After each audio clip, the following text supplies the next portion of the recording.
Olá, amigo! Olá, amiga! Professor Gustavo Rodrigues, parceiro da NIT Treinamentos, e mais um vídeo sobre segurança e saúde no trabalho. Hoje nós vamos falar sobre a Portaria Conjunta número 20, que foi publicada dia 18 de junho de 2020, que trata sobre as recomendações que devem ser observadas por todas as organizações em prevenção, em controle e mitigação dos riscos de transmissão à Covid-19 dentro dos ambientes de trabalho. Então fique comigo nesse vídeo que eu vou trazer os principais pontos dessa portaria que você ou sua empresa precisa observar, precisa cumprir para garantir a prevenção à saúde de todos os seus trabalhadores. Então vem comigo!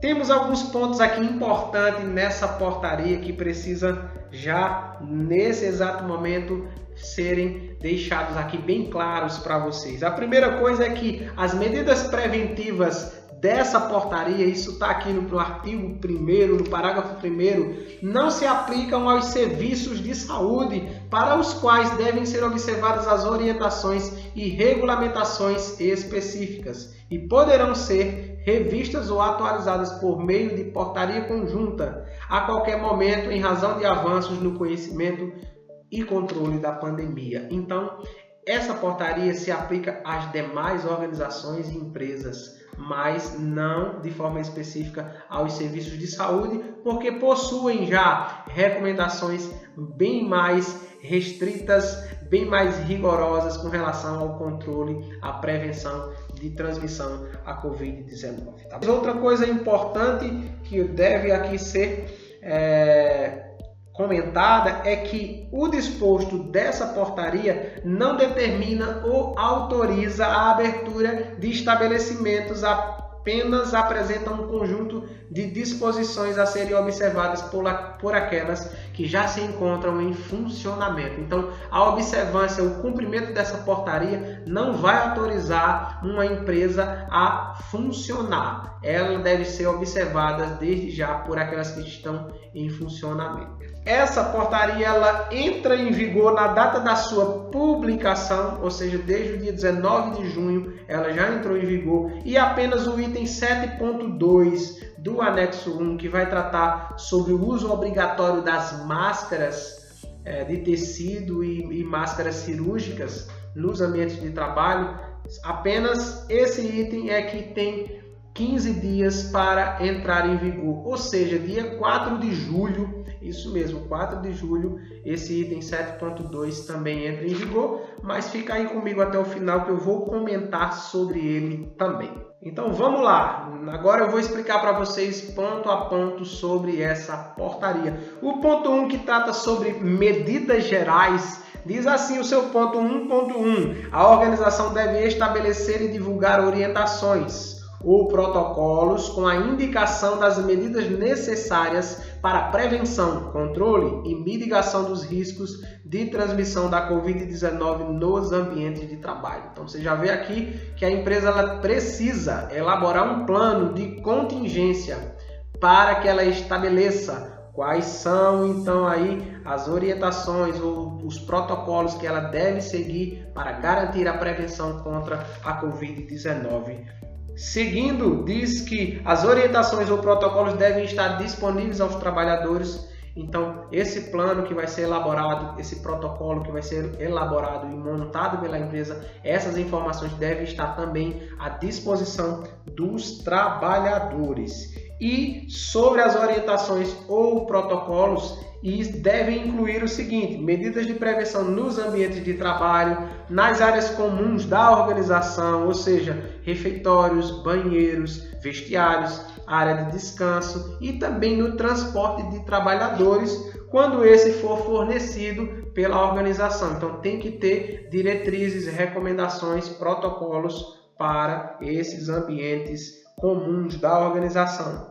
Ações de identificação precoce e afastamento de trabalhadores com sinais e sintomas compatíveis com Covid-19. Então, qual é o plano de ação? Se na empresa trabalhadores começarem a ter sintomas suspeitos de Covid-19, como vai ser esse afastamento, qual o protocolo que vai ser seguido, para onde será encaminhado esse trabalhador. Isso tem que estar definido nesse plano de contingência. Procedimentos para que os trabalhadores possam reportar à organização, inclusive de forma remota, sinais ou sintomas compatíveis com Covid-19. Então, se o trabalhador ele começa a sentir algum desses sintomas suspeitos da doença, como vai se dar esse meio de comunicação? De preferência deve ser remoto. Ele vai ligar para a empresa, ele vai mandar um e-mail, ele vai mandar um WhatsApp, uma mensagem no WhatsApp ou em qualquer outro aplicativo de mensagem. Isso tem que ser definido, isso tem que ficar bem claro. Mostra então aqui a importância da elaboração desse plano de contingência. Tem vários outros pontos importantes aqui. Para isso eu recomendo que você atentamente leia a portaria conjunta número 20. Vou continuar comentando os outros pontos, mas é só reforçando isso aqui para você.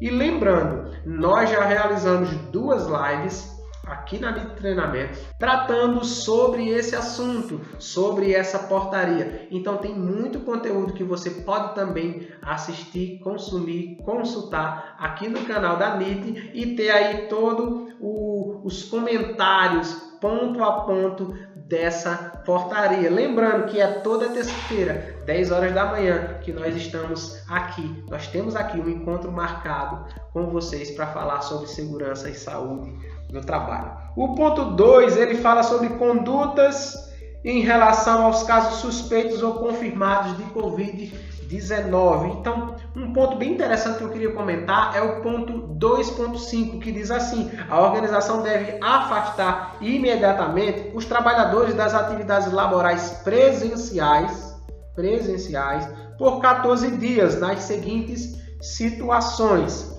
nos casos confirmados de Covid-19, nos casos suspeitos de Covid-19 e contatantes de casos confirmados de Covid-19. Contatantes é a pessoa que teve contato com alguém que confirmou Covid-19. Para entender o que é um caso confirmado, o que é um caso suspeito ou contatantes, recomendo mais uma vez que você leia a portaria e aí vai ter os exemplos de cada um desses casos. Não dá para explicar tudo aqui para você, senão o vídeo vai ficar muito grande e eu não vou conseguir te passar todo o conteúdo. Beleza? Vamos lá. Então, 2.5.2 diz o seguinte: os trabalhadores afastados considerados casos suspeitos poderão retornar às suas atividades laborais presenciais antes do período determinado de afastamento. Quando? Letra A. O exame laboratorial descartar Covid-19, de acordo com as orientações do Ministério da Saúde. Então, se o trabalhador fez o exame e o exame testou negativo, não é Covid-19, ele pode retornar às suas atividades antes do final do período de afastamento, que são 14 dias. E letra B, estiverem assintomáticos por mais de 72 horas. Então, se ele passar mais de 3 dias sem nenhum sintoma relacionado à Covid-19, mesmo estando em afastamento, ele poderá retornar às suas atividades. Mas calma, cabe aqui a orientação, o acompanhamento médico para que isso venha a acontecer. Ponto 3. Trata sobre higiene das mãos e etiqueta respiratória. Isso mesmo, etiqueta respiratória. Então, a questão das mãos, a empresa deve treinar o trabalhador, orientar e disponibilizar os meios para que esse faça a higiene correta de suas mãos, usando água e sabão, no tempo certo, os movimentos corretos de higienização, tudo isso a empresa precisa orientar o seu trabalhador e disponibilizar também, quando possível, em determinadas situações, o uso de álcool a 70% para a higienização das mãos. Devem ser adotados procedimentos para que, na medida do possível, os trabalhadores evitem tocar superfícies com alta frequência de contato, como botões de elevador, maçanetas, corrimão e etc. Tudo isso tem que estar lá nesse plano de contingência, nas orientações que serão dadas à empresa. Deve haver orientação sobre o não compartilhamento de toalhas e produtos de uso pessoal. O ponto 4 trata sobre o distanciamento social. A organização ela deve adotar medidas para aumentar o distanciamento e diminuir o contato pessoal entre trabalhadores e entre esses e o público externo. Orientações para que evitem-se abraços, beijos, aperto de mão e conversações desnecessárias. Deve ser mantida uma distância mínima de 1 metro entre os trabalhadores e entre os trabalhadores e o público. Ponto bem importante aqui, que é o ponto 4.2.1. Se o distanciamento físico de ao menos 1 metro não puder ser implementado para reduzir o risco de transmissão entre trabalhadores, clientes, usuários, contratados ou visitantes, além das demais medidas previstas neste anexo, deve-se, para as atividades desenvolvidas em postos físicos de trabalho, manter o uso de máscaras cirúrgica ou de tecido e adotar divisórias impermeáveis ou fornecer proteção facial do tipo viseira plástica ou fornecer óculos de proteção. Então aqui algo bem importante, né, que tem a ver com equipamentos de proteção individual. Se o distanciamento recomendado de no mínimo 1 metro de distância entre trabalhadores não puder ser cumprido em postos fixos de trabalho, a recomendação é que a empresa, além de dar a máscara de tecido ou máscara cirúrgica, deve ou adotar uma divisória impermeável ou disponibilizar uma proteção facial, uma viseira plástica, ou disponibilizar um óculos de proteção para esses trabalhadores que estão realizando o trabalho em uma distância menor do que 1 metro de distância. Então isso também precisa ser observado. A organização deve demarcar e reorganizar os locais e espaço para filas e esperas com, no mínimo, 1 metro de distância entre as pessoas. Então, nos lugares, nas atividades onde se formam filas, deve ser organizado também esse distanciamento.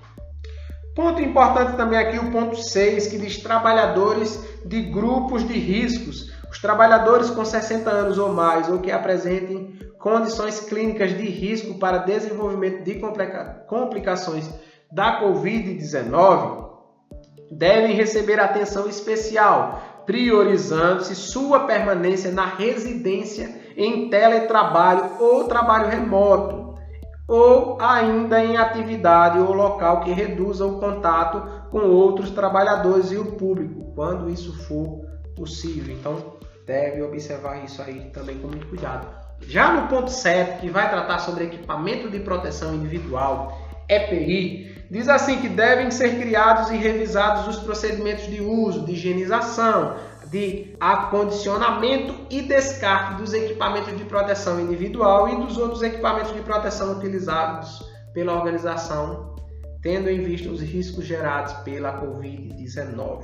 E a organização ela deve orientar os trabalhadores sobre o uso, a higienização e o descarte e a substituição das máscaras, a higienização das mãos após o uso e etc. Então, tem que ser feita uma instrução, um treinamento de segurança para o uso correto, não só da máscara, na hora de usar a máscara, de retirar essa máscara, de higienizar as suas mãos e os demais equipamentos de proteção que assim forem utilizados. Uma coisa muito importante aqui é o seguinte: as máscaras cirúrgicas e de tecido não são consideradas EPIs, ou seja, não é um equipamento de proteção individual nos termos definidos pela norma regulamentadora número 6, que trata especificamente sobre esse tema, e não substitui também os EPIs para proteção respiratória quando indicado o seu uso. Então tem atividades que são indicado o uso de máscaras de proteção respiratória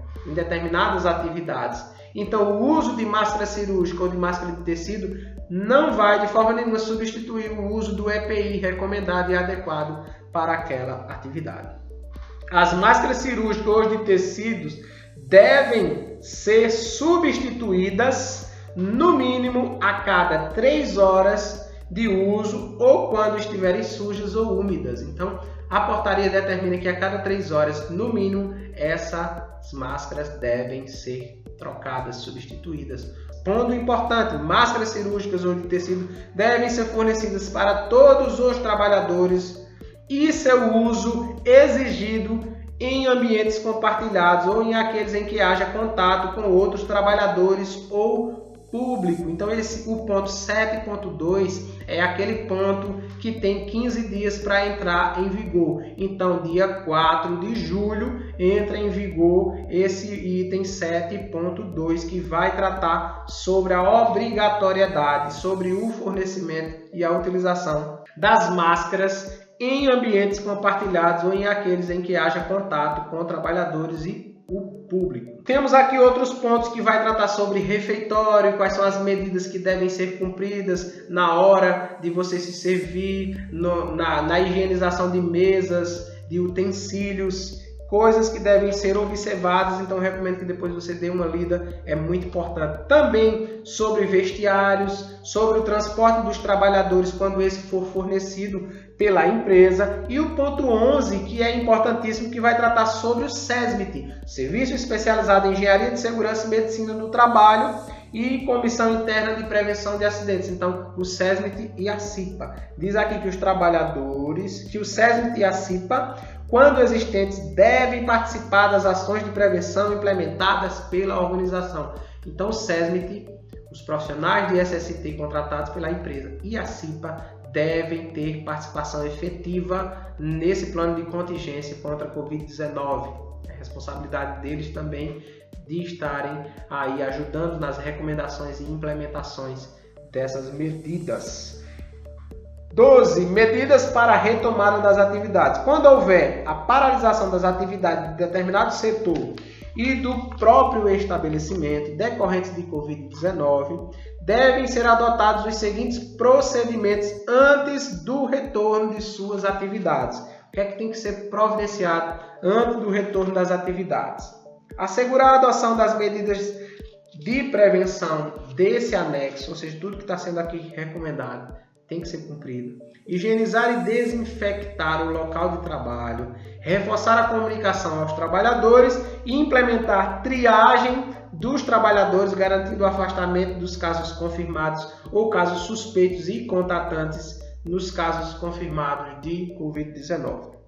Não deve ser exigida testagem laboratorial para a Covid-19 de todos os trabalhadores como condição para a retomada das atividades do setor ou do estabelecimento, por não haver até o momento a edição desse anexo, recomendação técnica para esse procedimento. Então, para a volta das atividades de determinado estabelecimento, isso não está condicionado à testagem de todos os seus trabalhadores.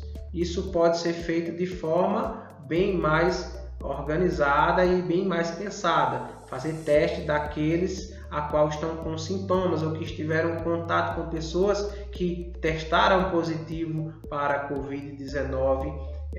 E o último ponto que trata aqui, que é importante também, quando adotada a testagem dos trabalhadores, esta deve ser realizada de acordo com as recomendações do Ministério do Trabalho em relação à indicação, à metodologia e à interpretação dos dados e dos resultados. É isso aí, essa é a importantíssima portaria conjunta número 20 que deve ser observada pelas empresas. Se você gostou desse vídeo, deixa aqui o seu like, deixe também o seu comentário. Recomendo mais uma vez que você assista as duas lives que fizemos sobre essa portaria, sobre as medidas de prevenção contra a Covid-19 nos ambientes de trabalho, que aí o passo a passo de cada um dos pontos dessa portaria nós tratamos aí em mais de 2 horas de live, contando as duas lives. Então você pode assistir, você pode compartilhar, você pode fazer suas anotações. Está aí disponível para você de graça aqui no canal da NIT Treinamentos. Se inscreva no canal, participe do canal do Telegram também e visite o site da NIT Treinamentos e conheça os cursos que estão lá disponíveis para fazer o quê? Fazer você se manter atualizado e alavancar a sua carreira aí no mercado de trabalho. Um grande abraço, fique com Deus e até o próximo vídeo.